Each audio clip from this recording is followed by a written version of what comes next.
જય શ્રી કૃષ્ણ મમ્મી. સુખી થાઓ, મેરેજ એનિવર્સરી શુભકામનાઓ. Thank you. મમ્મી હું એવું વિચારતી હતી આજે અમારા એનિવર્સરી છે ને તો હું ને મિત ક્યાંક બહાર જઈ આવીએ.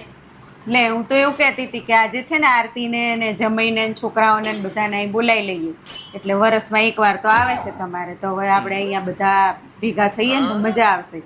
તો તું છે ને એવું એવું? કર, હા, પાલક પનીર, દાલ ફ્રાય, જીરા રાઈસ ને એ બધું બનાવી દે અને કંઈક સ્વીટ મંગાવી દેજે અને પૂરી બનાવજે, બરાબર? સારું. બનાવીને રાખ, તો હું ફોન કરી દઉં, આવી જાય હમણાં. હો, સારું. 3 days later. હા બોલ બેટા. હા, કંઈ વાંધો નહીં, તમ તારે આવો હું કહી દઉં છું એ તો. હો, હા, કંઈ ફોન કરવાની જરૂર નહીં, એ તો હું કહી દઉં છું. હા, કંઈ વાંધો નહીં, ચલ. હા. એ કિસ્સુ, હા મમ્મી. હું શું કહું છું છે ને, આરતી દીદીને એમની આજ મેરેજ એનિવર્સરી છે, તો એ હા. લોકો